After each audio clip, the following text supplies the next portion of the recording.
बाप बेटी की ये कहानी सुनकर आंखें भर आएंगी।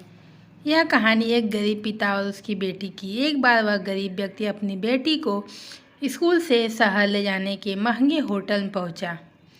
उस व्यक्ति ने फटे पुराने कपड़े पहने हुए थे और उसकी बेटी स्कूल की ड्रेस पहनी हुई थी। जब दोनों होटल के अंदर पहुंचे तो वेटर ने पूछा, सर आप क्या खाना पसंद करेंगे? आप अपना ऑर्डर बता दीजिए। तब उस व्यक्ति ने कहा, आप मेरे बेटी के लिए एक प्लेट पाव भाजी लेकर आइए बस। वेटर ने कहा, सर आप कुछ नहीं लेंगे? आपके लिए भी कुछ लेकर आऊं? तो गरीब व्यक्ति ने कहा, मेरे लिए कुछ नहीं, आज मेरी बेटी के लिए पार्टी है। मैंने इससे वादा किया था कि अगर तुम इस ज़िले में 10th क्लास में टॉप करोगी तो मैं तुम्हें सबसे महंगे होटल में पार्टी दूंगा। तो आप सिर्फ बच्चे के लिए पाव भाजी ले आइए। वेटर ने यह बात सुनते ही दौड़कर अपने मालिक के पास गया और बोला कि सर आपसे एक छोटी सी रिक्वेस्ट है कि आप मेरी सैलरी से पैसा काट लेना, लेकिन आज मैं चाहता हूँ कि उस बच्ची के साथ उसके पिता को भी एक प्लेट पाव भाजी खिलाया जाए, क्योंकि उस बच्ची ने पूरे ज़िले में 10th क्लास में टॉप किया है।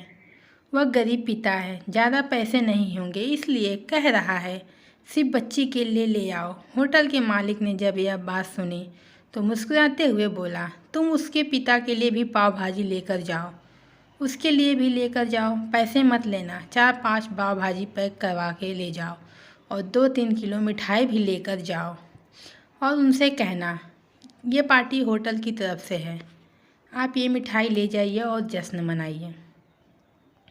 जब वेटर ने 2 प्लेट पाव भाजी लेकर गया तो वह व्यक्ति चौंक गया और बोला, मैंने तो एक ही मंगाई थी, मेरे पास पैसे नहीं हैं। वेटर बोला, अरे शर्मिंदा मत कीजिए, ये पार्टी होटल की तरफ से है, आपकी बेटी हमारी बेटी ने टॉप किया है, ये मिठाइयाँ लेकर जाइए और जश्न मनाइए। पिता और बेटी खुश हो गए और चले गए। कई साल बीत गए। उस गरीब पिता की लड़की यूपीएससी की तैयारी करके कलेक्टर बन चुकी थी और इत्तेफाक से उसी शहर में उसकी पोस्टिंग हुई थी। उस लड़की ने उस होटल में सूचना पहुंचा दी कि उस होटल में लंच करने के लिए आ रही हूँ। होटल के मालिक ने जब यह सुना तो होटल को पूरी तरह से सजवा दिया। गांव में यह बात पूरी तरह फैल गई और कस्बे के सभी लोग उन्हें देखने के लिए आने लगे। कलेक्टर अपने पिता के साथ उस होटल पहुंची। कलेक्टर ने होटल के मालिक से कहा, शायद आप मुझे पहचान नहीं, मैं वही पिता पुत्री हूँ। हम देंगे आपको, आपके पूरे स्टाफ को और पूरे गांव को, क्योंकि आपने गरीबी का सम्मान किया है। आपने उस दिन जो पार्टी दी थी, मुझे बताया था कि मुझे कितनी ऊंचाई तक पहुंचना है, कितनी बड़ी मंजिल को छूना है। आपने एक नई प्रेरणा दी थी और आज मैं उसी प्रेरणा का एहसान चुकाने के लिए आई हूँ। वे वेटर मैडम ये सब कहते जा रही थी और आंखों से आंसू बहती जा रही थी।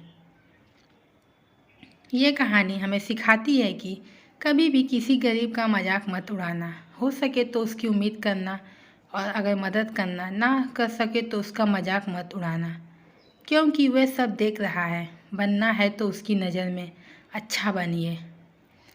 जहाँ भी रहिए कर दिखाइए कुछ ऐसा कि दुनिया करनी चाहे आपके जैसा। प्लीज़ दोस्तों, कहानी अच्छी लगे तो सब्सक्राइब कीजिए। धन्यवाद।